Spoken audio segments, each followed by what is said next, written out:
Have you ever been in a really bad situation that caused you to react and do something you regretted later on? So let's talk about that today.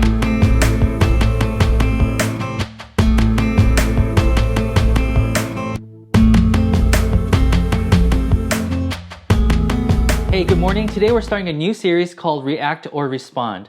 We all have this thing called a hot button. It's something you hear, you see, or you experience that triggers you in a way that you can't explain. Now for me, this happened in high school. My teacher stood up from her desk and made a comment about somebody that was in my class. Now that person happened to be a good friend of mine who confided in me a few days ago about his insecurities.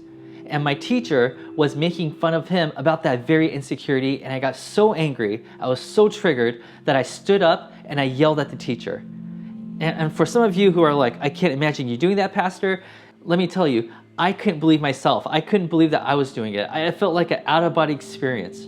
I pointed my finger at her and I made some threats. I walked up to her and pushed her back down into her seat. Now the minute I did it, I had a lot of regrets. And I apologized to her, but it didn't matter because by then she was sending me to the principal's office.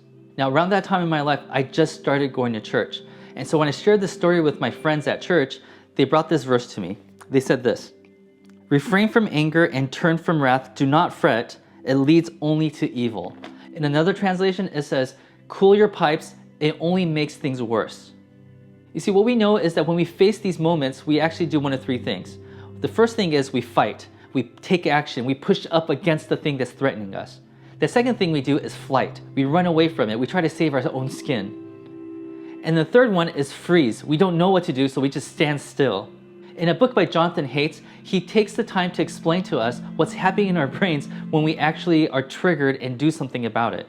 So Haidt tells us that for 250 million years, the brain was designed to just react to certain things so that we could survive. So if something dangerous happens, we just react and we push against it, or we run away from it, or we just freeze. But as it turns out, 100,000 years ago or so, our brains started to evolve where we're not just reactionary beings anymore. We're also able to rationally respond to things. And as a matter of fact, it's one of the most unique traits of a human being. We're able to respond to certain things rather than just to react. As a way to explain this concept, Haidt gives us an illustration. There's an elephant and then there's a rider of that elephant. The elephant is the reactionary part of our brain, and the rider of the elephant is the more reasonable, the more rational part of our brain. So in this illustration, the elephant is the emotional part, the things that we do when we react to things.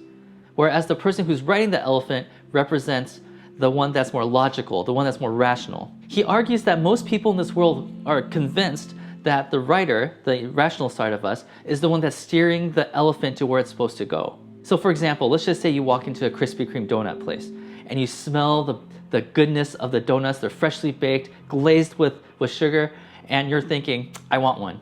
And that's the elephant part. That's the part that says, I want to walk towards that glazed donut and buy a few and just devour it right now. But the rider of the elephant is the one that says, no, wait, hold on. Do you know how unhealthy that is for you? The calories is so high for each donut, and is it a good use of your money? And so Haidt says, a lot of people think that it's the elephant rider that's in charge, but he actually argues the other way around. He says more often than not, the elephant goes and gets what it wants, and the rider of the elephant is the one that rationalizes it for you. So this doesn't necessarily mean that the more smart you are, the more books you've read, the more control you have over the elephant. On the contrary, the more you know, the better you are at defending at what the elephant's doing in the first place. In other words, we're not as rational as we like to think that we are. What he's arguing here is, no matter how evolved you think you are more likely to react to certain things than to respond. And this problem is shared with everybody. As a matter of fact, in the Bible, we see an example of one of the first Christian leaders complaining about this reactionary nature of ours. Romans chapter 7, verse 15 says this: I do not understand what I do, for what I want to do, I do not do, but what I hate, I do. And if I do what I do not want to do, I agree that the law is good. As it is no longer I myself who do it, but it is sin living in me. For I know that good itself does not dwell in me, that is, in my sinful nature. For I have the desire to do what is good, but I cannot carry it out. For I do not do the good I want to do, but the evil I do not want to do, this I keep on doing. Now, if I do what I do not want to do, it is no longer I who do it, but it is sin living in me that does it. So here he calls it sin. He says, there's something inside of me that makes me do the things I don't want to do, which is completely reactionary. What he wants to be able to do is to respond to certain situations with a clear mind. I mean, we've all been there.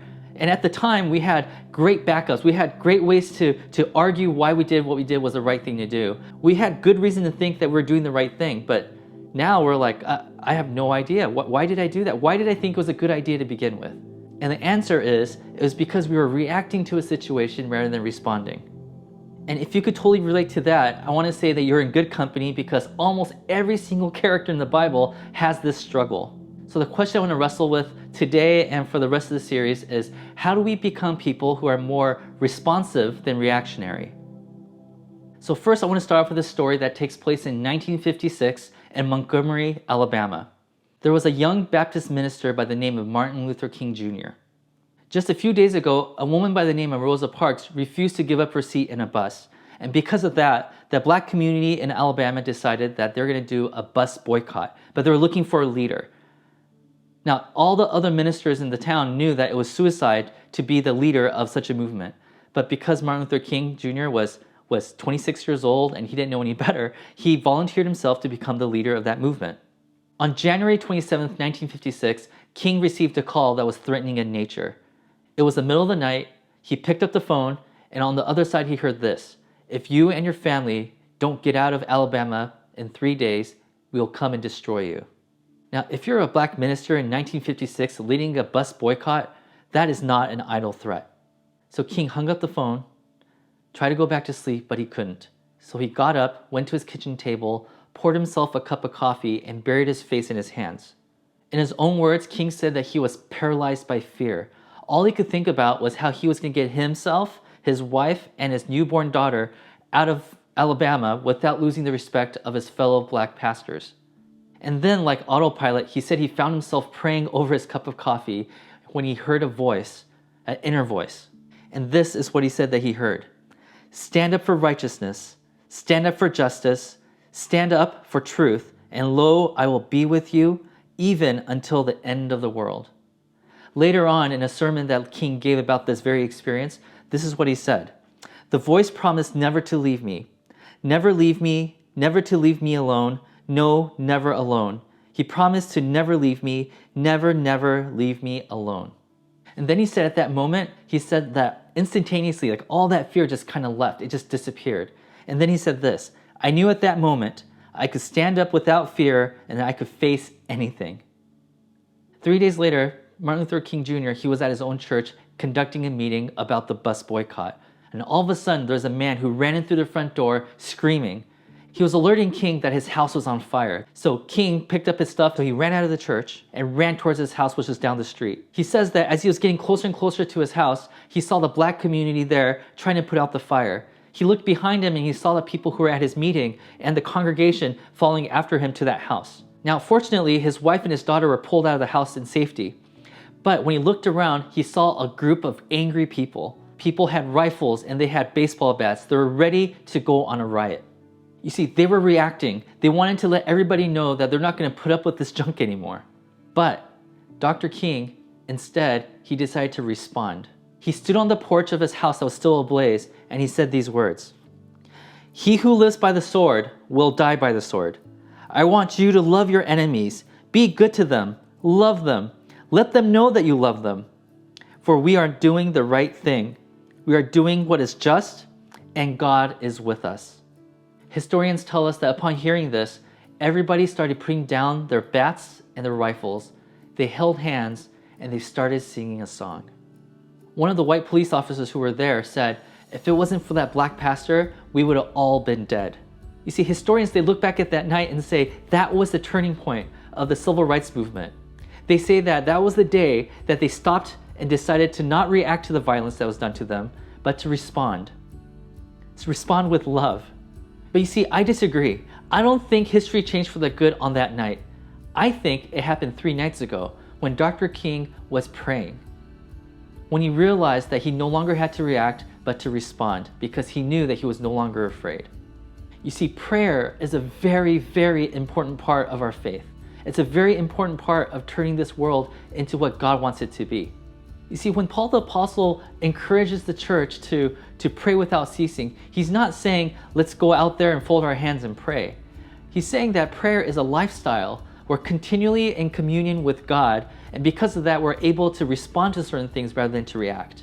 Jesus teaches his followers over and over again that instead of reacting, which is getting vengeance for the violence that's done against them, but he says instead we need to respond by forgiving. Have you noticed that in the Bible, loving your neighbor is not a feeling? You see, when we think about love, we think about falling in love, like it's something that we don't have control over. In other words, it's a reaction. But in the Bible, it commands us to love, like it's supposed to be a response. You see, the kind of love that transforms a person, transforms a community, transforms a nation, is not the kind of love that we show when we feel like it.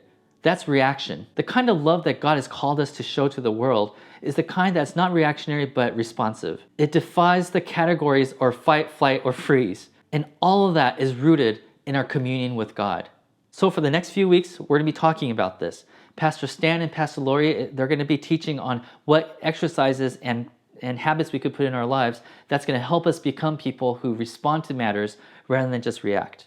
So I highly encourage you to tune in every week and learn more and more about what kind of habits we could put in our lives that'll help us become people like Dr. King.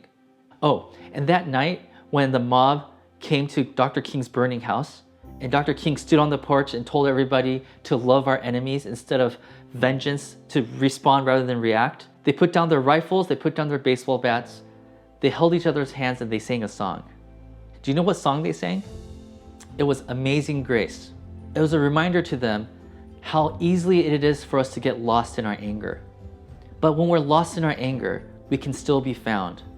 We can be blinded by the hatred around us, but we can still find a way to see. Amazing grace, how sweet the sound that saved a wretch like me. So church, may we be reminded that no matter how lost, how blind we are, God didn't react. He responded to us by showing us grace.